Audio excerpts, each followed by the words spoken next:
All right, welcome back to the podcast. I'm Mark, and with me as always is the wonderfully curious Jenny. Hey everyone! Excited to dive into something that sounds a bit dramatic today, Mark. The apparent death of computer memory scaling. Haha, apparent being the key word, Jen.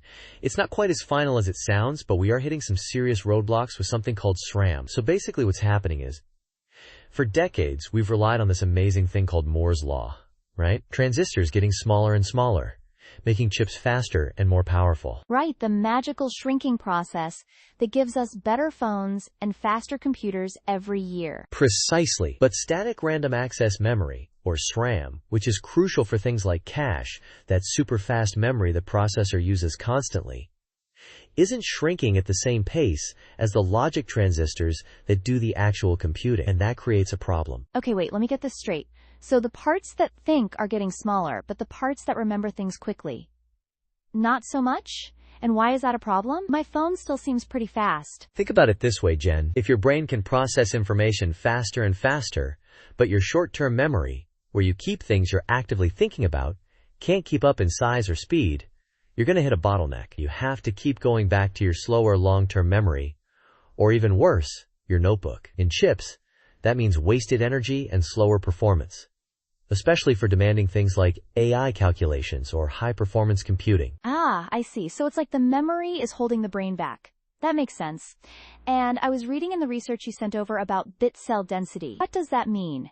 And why is it important here? Great question.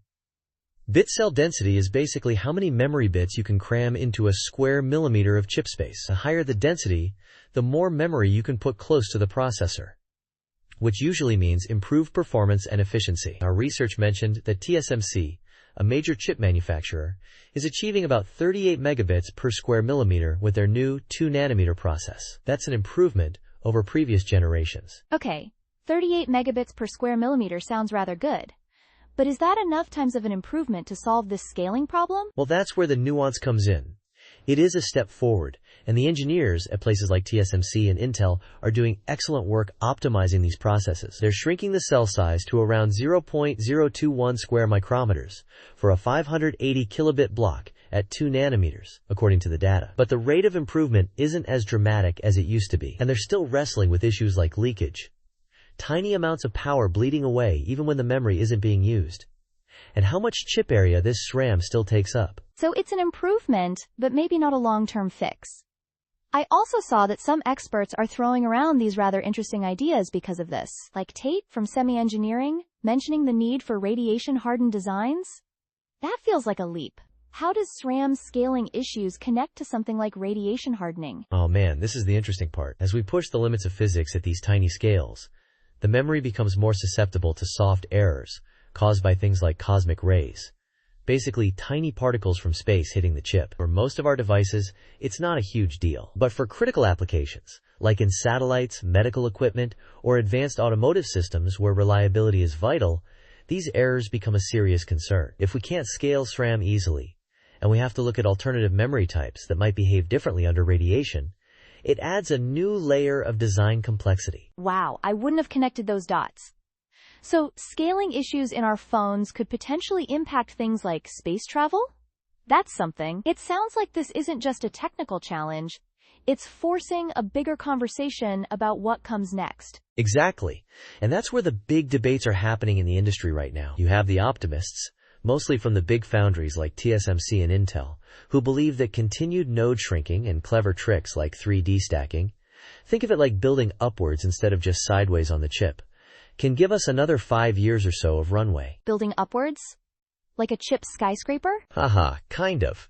Stacking layers of transistors and memory on top of each other. It's complex to manufacture, and it introduces its own challenges, like heat management and wafer costs, which Intel mentioned in their 3D stacked SRAM announcement earlier this year. But then you have the skeptics, often in academia, who argue that we're hitting fundamental physical limits, and that by 2030, we'll need to move to post-SRAM architectures. Post-SRAM architectures.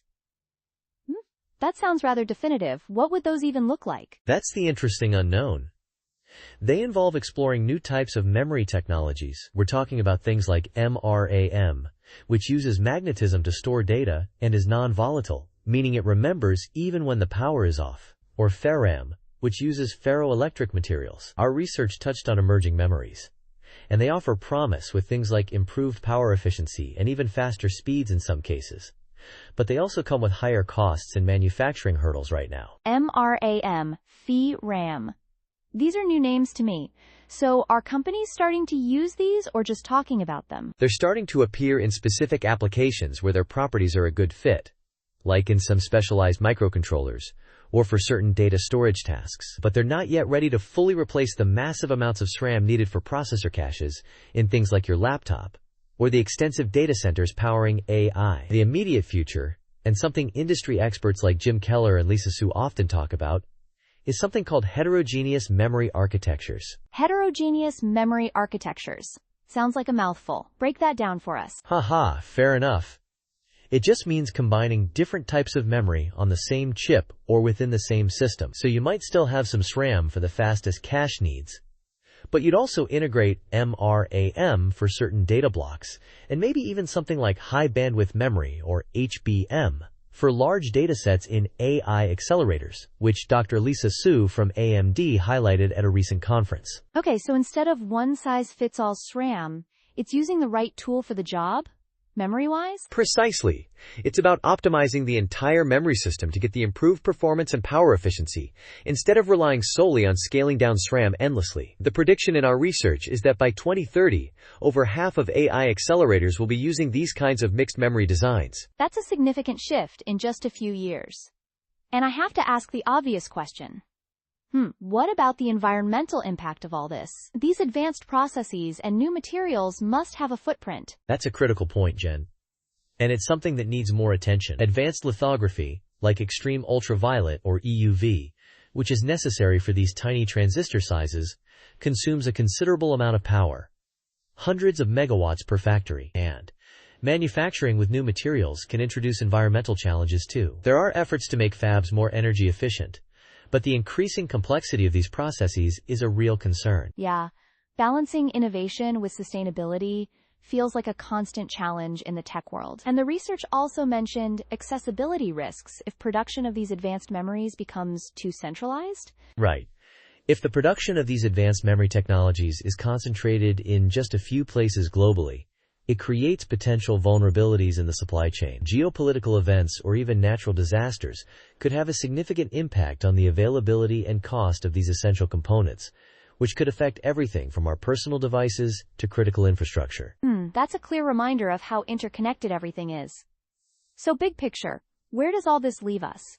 Is 2030 really the turning point for memory? Many experts believe it is for intense compute applications. We'll likely still see SRAM in many places, but the reliance on it as the key cache solution will likely decrease. The future looks heterogeneous, a mix of memory types working together. This shift won't be sudden, but it's definitely accelerating due to those fundamental scaling limits. It makes you wonder, how might this change the way we design chips for things like autonomous vehicles or medical devices? Reliability becomes even more crucial there, right? Definitely. And it brings us back to that point about radiation hardening. If different memory types have different tolerances or failure modes, that adds another layer of complexity for engineers. It's not just about speed and power anymore, it's about resilience. Precisely. And that's a conversation that the research highlights. The move to post-SRAM architectures isn't just about finding a faster or smaller memory. It's about finding memory that fits the increasingly diverse needs of modern computing, including reliability in harsh environments, or simply being more power efficient for mobile devices. And while the optimists see a few more years of scaling with tricks like 3D stacking, the skeptics in academia are already pushing hard for research into things like, memristors, which were also mentioned as an emerging memory type. Oh yeah, I remember reading about those briefly. Memristors.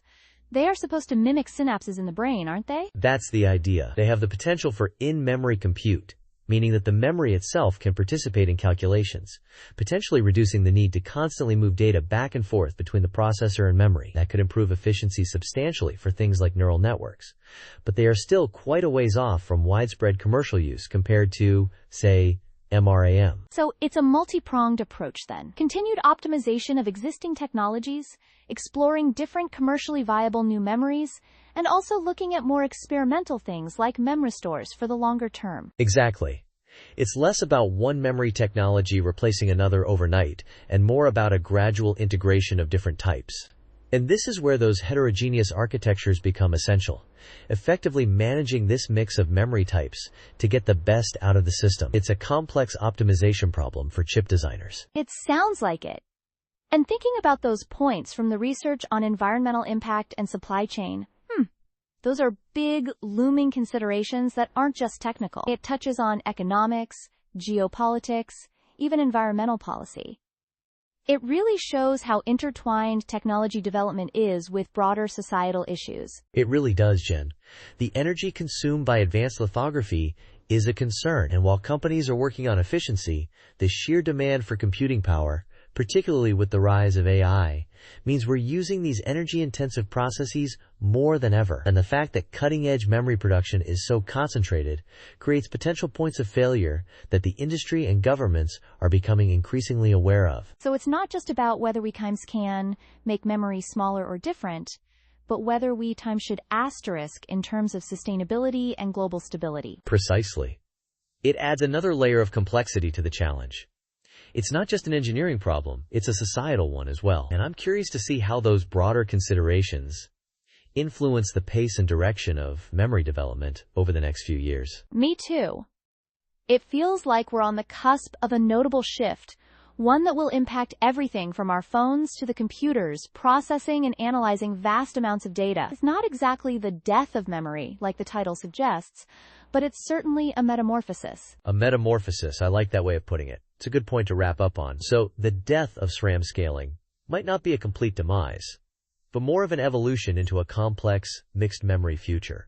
It's a reminder that even fundamental parts of our technology are constantly changing. Fascinating. So the death of SRAM scaling might not be a complete demise, but more of an evolution into a complex, mixed memory future. It's a reminder that even fundamental parts of our technology are constantly changing. Precisely, Jen. And it's what keeps technology so interesting. It's not just about making things smaller anymore. It's about being smarter with design and embracing new possibilities. Thanks for joining me on this deeper dive. Always a journey with you, Mark. And thanks to our listeners for tuning in. We'll catch you next time on the podcast.